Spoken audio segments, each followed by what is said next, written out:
निश्चित भाव में बहु प्रतीक्षा पर आम देखुचे बर्तमान कांग्रेस लिस्ट आसी जो कथा कहला कांग्रेस प्रायतः आपणकर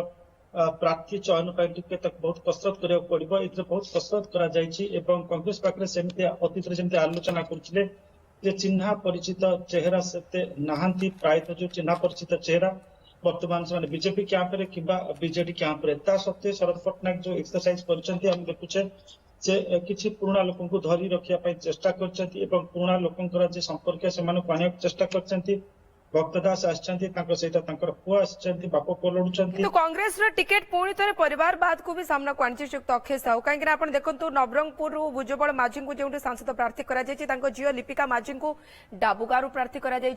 नरसिंह मिश्र कहले मु निर्वाचन आ लड़बी ना से जगह पुओ समरेंद्र मिश्र को बलांगीर टिकेट दिगला देखो कांग्रेस रे अतीत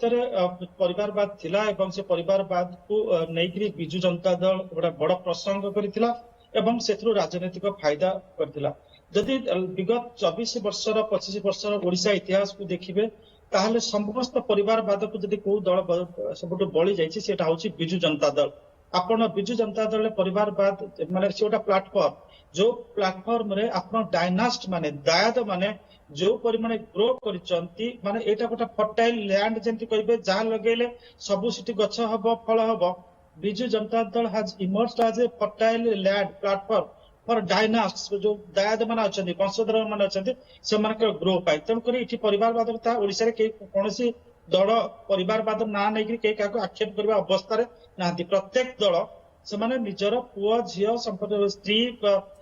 समस्त को प्रमोट करिबार व्यस्त अछंती किंतु विडंबना होची जो दल परिवारवाद विरोध में कहीकि आसथिबो सेही दल जदि पुणी परिवारवाद को प्रोत्साहन दो सेटा होची सबुठु जाकु कहंती विडंबना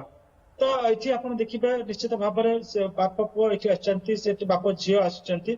तो किंतु हम अन्य गुड़ा को जो देखिबा जे लोकसभा कैंडिडेट काहा को दउचंती काहा चिन्हा परिचय नाहती ए जो कांग्रेस ऊपर जो लोकंकर नजर रहितला हमें देखुचे Saptagiri Ulaka is already a brand name तो कोरापुट किसी असुविधा ना गंजाम आखि रही गंजाम जो हाई प्रोफाइल लड़ाई से क्या देवे तो नुआ चेहरा को आनी कंधमाल भी नुआ चेहरा अमिर चांद नायक द्रौपदी माझी कलाहांडी आप सुंदरगढ़ जनार्दन देउरी ये समस्त होती नुआ चेहरा कांग्रेस गोटा रिस्क नहीं आगामी किसी वर्ष आखि आगे रखिक किसी नुआ चेहरा को सामना को से आनी बाध्यबाधकता भी तो अक्षय साहू बाध्यबाधकता आपण को जितेबाला शरद पट्टनायक भल भाव जानी जो समय दायित्व दिखाई से समय बहुत विलंब हो जाता जो समय डॉक्टर अजय कुमार आसे बहुत विलंब होता कांग्रेस आ भितर देखिए जब क्षमता को जाइए 5 वर्ष खंड राहुल गांधी आसी आहरी 19 वर्ष पाखापाखि से ओडिशा को इग्नोर कर कथा कहबार द्विधा नहीं तो जदि आपणकर सब आपण माने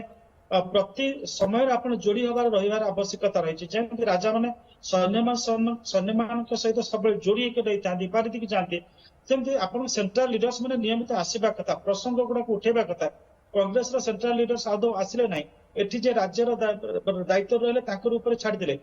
एवं राज्य दायित्व रोकवा अनेक नेता से विभिन्न प्रकार आइदर चापे रहिले किंबा आपणकर विभिन्न व्यवसाय वाणिज्य को सुरक्षा देवाई एक प्रकार डरिक रही गोटे पंगा नहीं पारे ना तो शरद पट्टनायक जिते आसिले सी पंगा नेला बेलू समय ही ना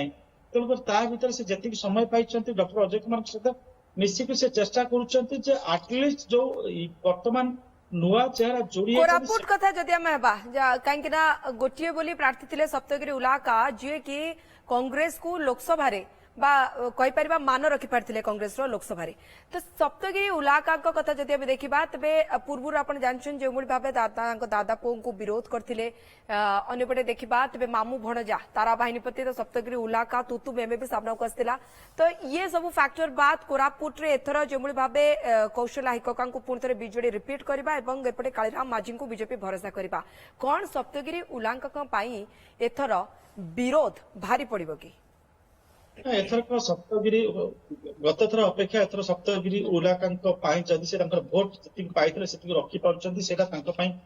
बेस गोटे अपडेट एडवांटेज हम ये गत थरक निर्वाचन मैदान में बीजेपी तरफ जड़े स्ट्रंग मान स्टलवार्ट थे से होती जयराम पांगी एथरक जयराम पांगी नहांती कालीराम माझी अच्छा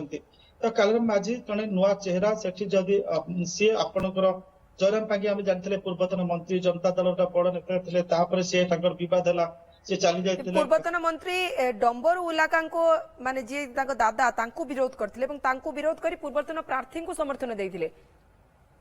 ସରି ପୂର୍ବତନ ମନ୍ତ୍ରୀ ଯିଏ ରହିଥିଲେ ତାଙ୍କର ଦାଦା ଡମ୍ବରୁ ହିକକା ତାଙ୍କୁ ବିରୋଧ କରିଥିଲେ ସପ୍ତଗିରି ଉଲାକା ଏବଂ ତାଙ୍କୁ ବିରୋଧ କରି ଯେ ପୂର୍ବତନର ପ୍ରାର୍ଥୀ ତାଙ୍କୁ ସପୋର୍ଟ ଦେଇଥିଲେ ଦେଖନ୍ତୁ ମାନେ କୋରାପୁଟ ହଉଛି ଟ୍ରାଡିସନାଲି ହଉଛି କଂଗ୍ରେସ ସେଟା ଗୋଟେ ବାଷ୍ଟିୟନ ସେ ହଉଛନ୍ତି ଆପଣଙ୍କ ଡମ୍ବରୁ ଉଲ୍ଲାକା ହିକକା ନୁହନ୍ତି ତ ମାନେ ତ ସେଠି ଆପଣଙ୍କ ସେଟା ବାଷ୍ଟିୟନ ସେଠି ଯେତେବେଳେ ଆପଣ କୋରାପୁଟ ଯେତେବେଳେ ଆଗେ ଲୋକ ଯାଉଥିଲେ କୋରାପୁଟର ଗୋଟେ ସେଠି କମନ ଗୋଟେ ରାଜନୈତିକ ଇଏ ଥାଏ ଯାହାକୁ ପଚାରିବେ ତମକୁ କିଏ ଦଉଛି ଖାଇବାକୁ ସେ କେବେ ହାତ ଦିଏ ଭାତ ଏଇଭଳିଆ ଗୋଟେ କନସେପ୍ଟ ଆଜିକା ଡେଟ୍ ବି ଅଣ୍ଡିଭାଇଡେଡ କୋରାପୁଟରେ ହାତ ଦିଏ ଭାତ ବୋଲି ସେମାନେ କହନ୍ତି ତାର ଅର୍ଥ ଆପଣ ବୁଝିପାରିବେ ସେଇଠୁ ଯେ ଗ୍ରାମାଞ୍ଚଳରେ ପାହାଡି ଅଞ୍ଚଳର ପାହାଡ ଉପରେ ଯେଉଁଥିପାଇଁ ସୁଅ ଗୋଟିଏ ପଟେ ବୋହିଲେ ବି ତାରା ବାହିନୀପତି ଏପର୍ଯ୍ୟନ୍ତ ଜୟପୁରରୁ କଂଗ୍ରେସ ବିଧାୟକ ଭାବେ ସେଇଠୁ ଜିତି ଆସୁଛନ୍ତି ଏବଂ